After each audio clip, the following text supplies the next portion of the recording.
So what kind of stuff should we look, or what would you look for? I mean, the obvious being, jobless claims, they've kind of gone nowhere. Non-farm payrolls, I mean, that's kind of volatile, right? JOLT, quits level. What are good leading indicators for this income, signs of this income thing might be turning? Yeah, I mean, I think that's part of the story is you just gotta, we could go down the list and you outlined them pretty well, about all the different ways in which you can think about the employment situation at any one time. And what I'd say is you sort of want to look at all of them. Like I think people get a little hung up on, well, I only look at the the claims data, or I only look at the JOLTS, or I only look at this. Like all of it paints a picture together. And so you Wait, don't hold want on. to Even be, ADP payrolls?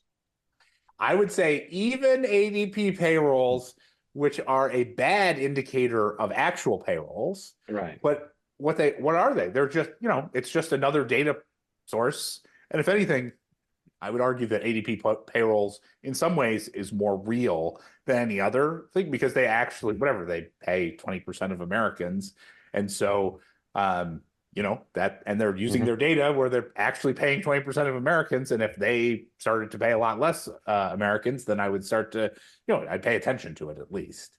Um, Payrolls has its own issues and the household survey has its own issues. And so all these things, every single data, every single piece of data has issues. And so what you want to do is what you're trying to get is a sort of a composite understanding of what is it all saying to you. And the basic picture is right now, if you look across all of it, is employment has moderated, employment growth has moderated. And wage growth has moderated a little bit as well. And so you put that together, and that means income growth in aggregate, it's not quite as hot as it was a year or two ago, but certainly not very weak. In the line to sort of support a sort of 5-ish% nominal growth economy. And that's kind of where we are, which again is kind of it's a hard sell on Twitter where you're like, well, it's not too hot. It's not screaming hot, but it's also not a disaster. Mm. It's like fine. It's a Yeah. fine. It's fine. Yeah. Okay. Have you seen any kind of like alternate data sources, anything, the satellite imaging or whatever, or anything like that isn't watched by all major market participants, by the broader market, that you think might be has exciting potential as far as being a leading indicator for income? Yeah, I guess it's not quite income, it's on the spending side. I do think the card data is generally a good Credit card data. the various credit card data. JP Morgan has a really nice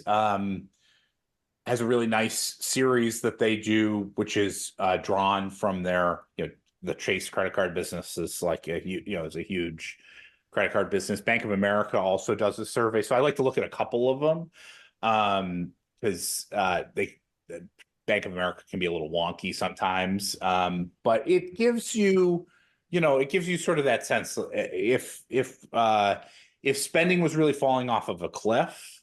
Those data, and both of them will print daily information. Mm.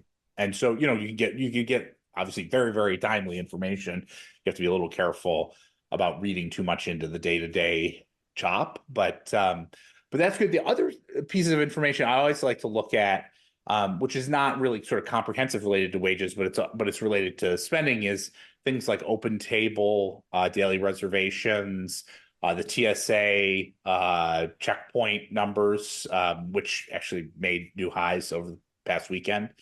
They certainly aren't covering the entirety of the economy, but they, there's if you were having a broader slowdown, you'd start to see those things start to soften ahead of other activities, since they're sort of on the edge of the sort of discretionary spending profile of households as well as businesses. Obviously, a lot of the TSA travel is business oriented as Sure, well. sure. So Yeah, if that would happen, then you would not have these the horrible Memorial Day traffic like you had this past weekend. yeah, I'm glad I flew nowhere over Memorial Day weekend because it sounded terrible. Yeah, I didn't fly either, but I had to drive from New York to Connecticut and back, and it was awful. Took twice as long as it normally does. Oh, man. Anyway, but small first world problems. But